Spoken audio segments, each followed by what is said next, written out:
Como vão vocês?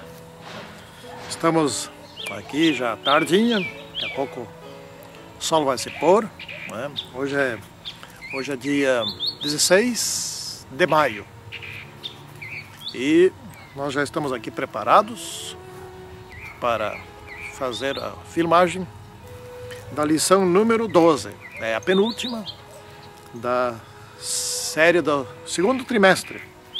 O título da lição dessa semana é A Igreja de Cristo e a Lei. Como vinha falando, estas lições são importantíssimas para nos preparar para o grande conflito. Eu creio, com sinceridade, posso estar enganado, mas acho difícil, que estas lições estão muito próximas do início da grande controvérsia, né? Vocês estão vendo aí atrás? Uma das nossas bergamoteiras, né? Está carregada. Se quiserem passar por aqui para comer algumas, nós não estamos dando conta, né? Tem mais outra ali, maior que essa. Muito bem, vamos fazer nossa oração. Santíssimo Deus, esteja conosco nesse estudo, com todo aquele que assistir, seja quando for, para que se prepare para obedecer a Deus conforme a vontade de Deus, não conforme muitos estão ensinando. Em nome do Senhor Jesus Cristo. Amém. Ok, vou ler aqui, já estou com a minha Bíblia aqui, né? Tá aqui na minha frente. Apocalipse 14, versículo 12. 14, versículo 12. Aqui está a perseverança dos santos. Santos, portanto, aqueles escolhidos por Deus, separados para Deus, que seguem a Deus. Os que guardam os mandamentos de Deus e a fé em Jesus. Né? Apocalipse 14, versículo 12. Lendo esse verso, como que pode alguém ainda ter dúvidas quanto à validade ou não validade da lei de Deus? Como? Eu peço a pessoas de todas as religiões que possam estar me assistindo agora, né, que verifiquem isto. Mas nós vamos ler então um segundo versículo ainda aqui. É um pouco antes, né? Capítulo 12, versículo 17. Não está na lição, mas nós vamos aproveitar aqui. Ele complementa aquele, um complementa o outro, né? Diz assim, Apocalipse 12, versículo 17. Irou-se o dragão contra a mulher e foi pelejar com os restantes da sua descendência, os que guardam os mandamentos de Deus e têm o testemunho de Jesus. Com 2 versículos. Como que ainda alguém pode dizer que a lei caiu? Mas eu vou ler mais um terceiro. Tem mais no Novo Testamento, né? Tem mais. Vou ler um terceiro, está bem aqui na minha frente. Apocalipse 11, 19. Abriu-se então o santuário de Deus, que se acha no céu. E foi vista a arca da aliança no seu santuário. E sobrevieram relâmpagos, vozes, trovões, terremoto e grande saraivada.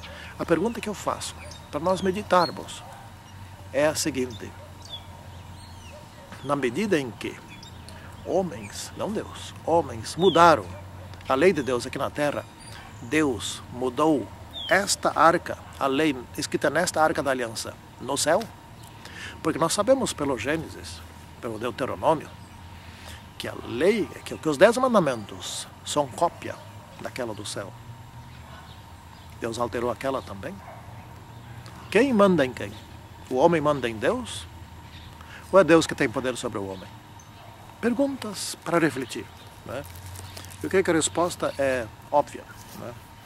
Muito bem, nós estamos aqui estudando sobre a Igreja de Cristo e a lei.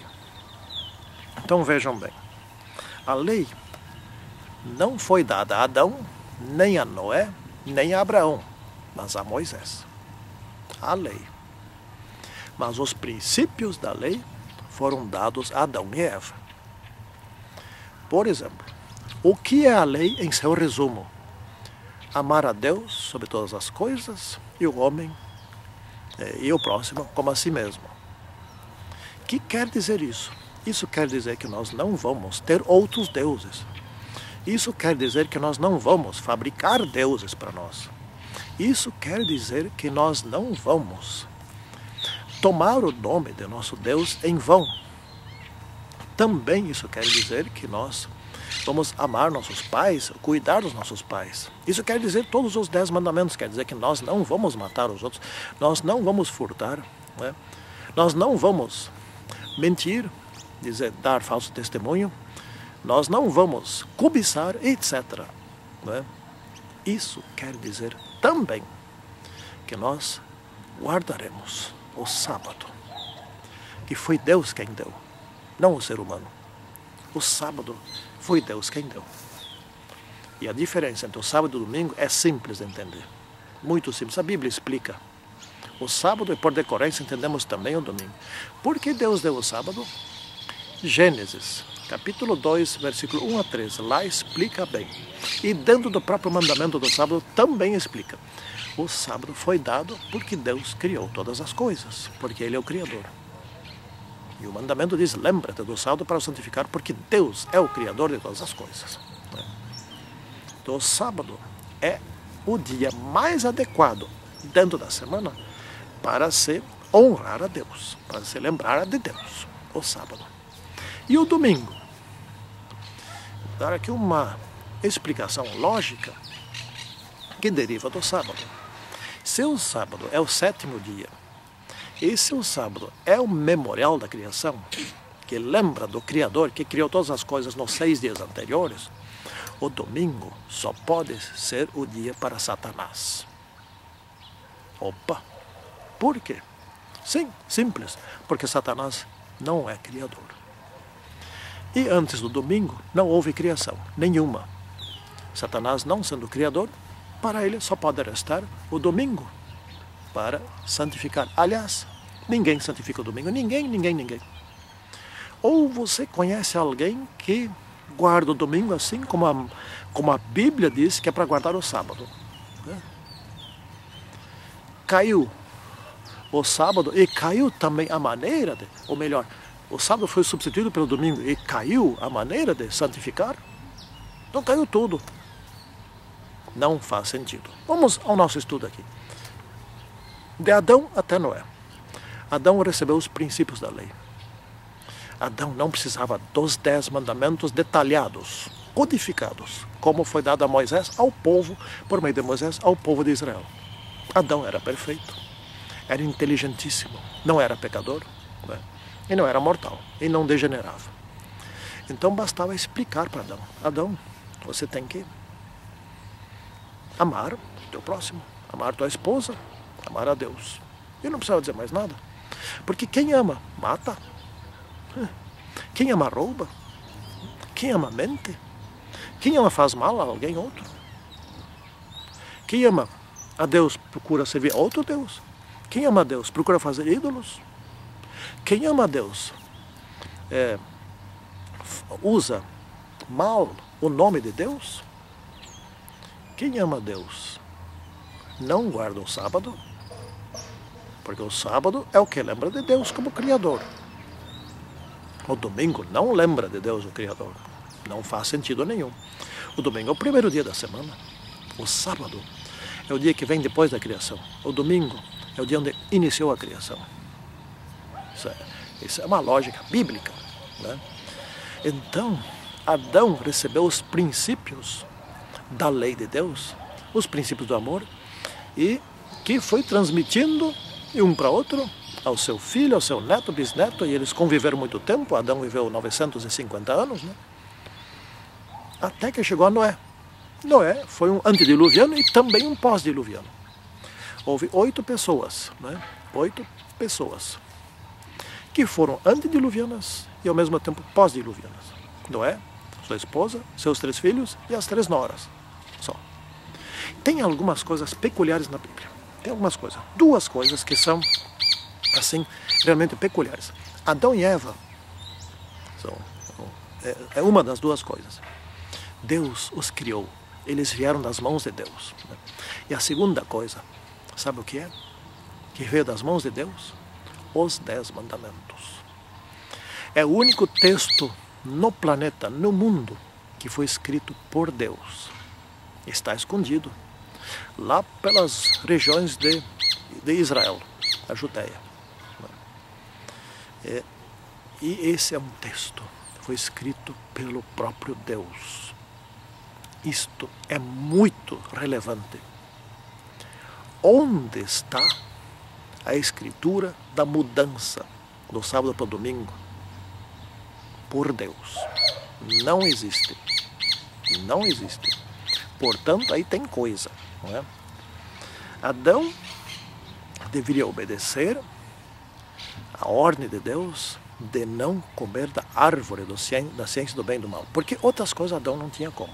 Por exemplo, Adão podia roubar alguém, mas ele não fazia ideia do que é roubar.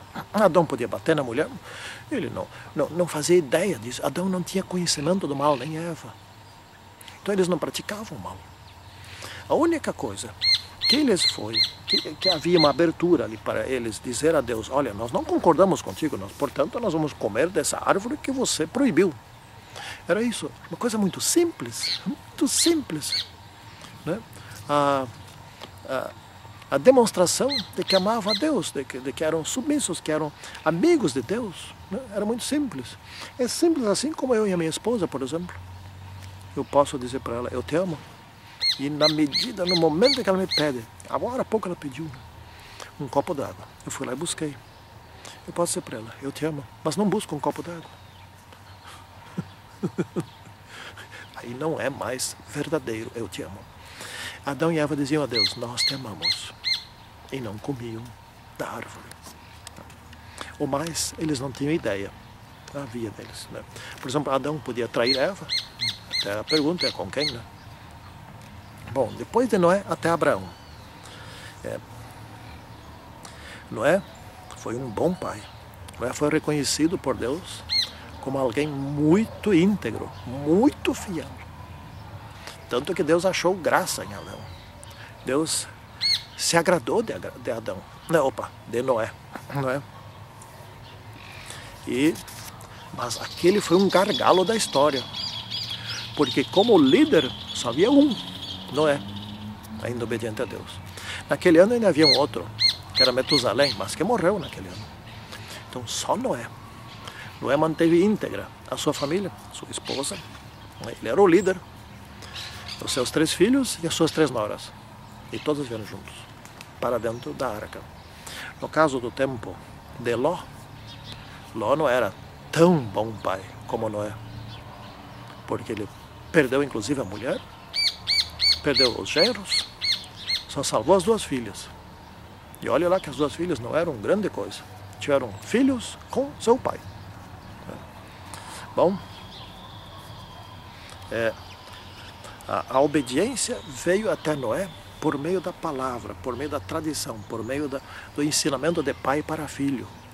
E assim chegou até Abraão. Os ensinamentos de de Adão até Abraão não foram difíceis. Não havia tantas gerações diferentes uma da outra, né?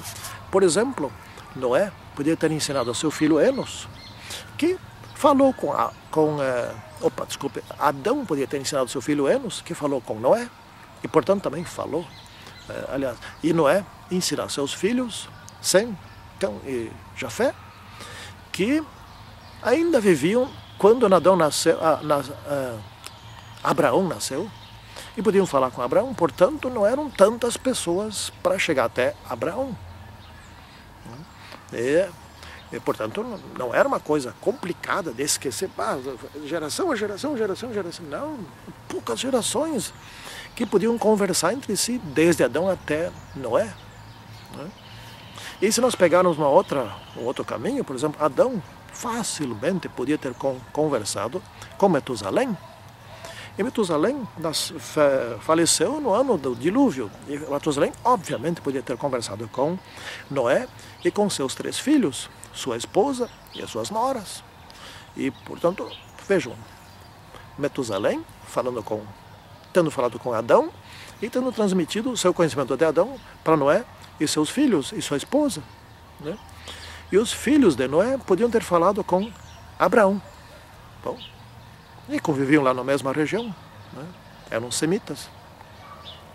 Então, de Noé para Abraão não era complicado, mas de Abraão em diante tornou-se complicado, porque as pessoas viveram menos tempo, né? E então, de Abraão a Moisés ficou muito complicado. Porque as pessoas viviam pouco tempo, no máximo 120 anos, mas eles não chegavam a isso. Alguns chegavam, né? E depois a idade foi diminuindo ainda mais. E então o povo de Deus se atrapalhou completamente lá no meio do paganismo egípcio. Foi por isso então que aquilo que era o princípio de obediência a Deus, de parte daqueles anteriores, né? Abraão, Noé, os filhos de Adão e o próprio Adão e Eva, etc., teve que ser escrito num lugar que não apagasse. Naqueles tempos não havia outro lugar para escrever, senão em tábuas de pedra, né? Pergaminho, essas coisas duravam pouco tempo, não era uma coisa que durasse até os nossos dias íntegra. Então Deus escreveu em tábuas de pedra, que é para não desaparecer, né? E de Moisés, este conhecimento chegou a Jesus Cristo. Então vejam, o que chegou a Jesus Cristo? O que chegou a Jesus Cristo em termos práticos, reais, palpáveis?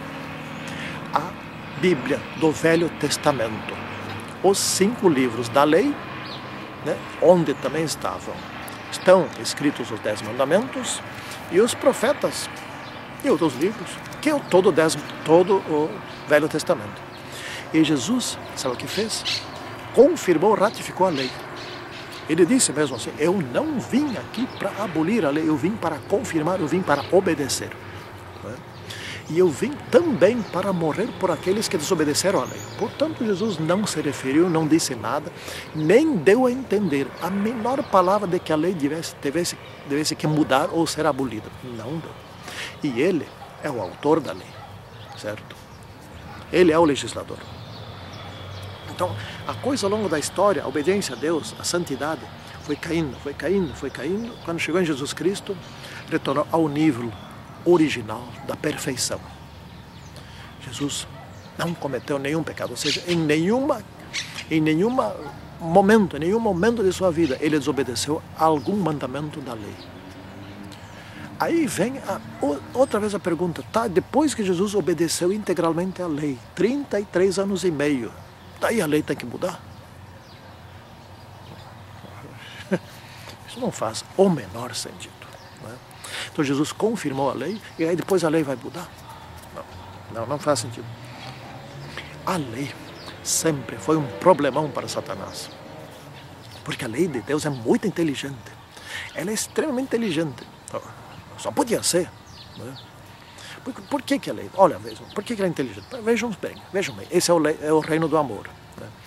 Então, se eu amo a minha esposa, se todas as pessoas aqui se amam e amam a Deus, que vida melhor você vai querer? Me explica. Essa é a perfeição, né? Todos se amando. Ora, se todos se amam e amam a Deus, estão ligados a Deus. E essa é a função da lei. Ligar as pessoas entre si e ligar as pessoas com Deus. É a função da lei. Portanto, se for assim, qual é a chance de Satanás ter o seu reino? Nenhuma. De modo que se as pessoas obedecem os 10 mandamentos, elas nunca conseguem, elas nunca se ligarão a Satanás. Sempre a Deus. Sempre. Essa é a grande questão de Satanás. Esse é o seu grande problema. Por isso ele combate tanto a lei. E combate ainda mais o sábado, porque o sábado diz, lembra-te do sábado para santificar, porque em 6 dias Deus fez o céu, a terra e o mar e todas as coisas que neles há. Portanto, diz assim, liga-te ao Criador. Por isso no sábado nós paramos toda a atividade secular e nos dedicamos ao nosso Deus, de várias maneiras. O sábado, por excelência, é o dia da intimidade com Deus, que nos liga a Deus. Por isso que Satanás odeia o sábado. Porque quem guarda o sábado, sobre essa pessoa Satanás não tem a menor chance. Essa é a questão. Por isso que ele odeia tanto, né? Bom, Jesus e o remanescente. Vamos aqui concluindo. Então, veja bem. Jesus confirmou a lei, colocou no seu lugar, obedecendo ela, né? E daí fundou a sua igreja. E a igreja vem pregando essa lei. Vem pregando muitas coisas, mas também a lei de Deus. E na Idade Média, a igreja foi perseguida, foi atacada severamente. E ficou pequeno o número daqueles que guardavam a lei na integralidade. Mas depois ela foi sendo recuperada. A Bíblia foi sendo recuperada, o estudo da Bíblia foi sendo recuperado. 1517, né?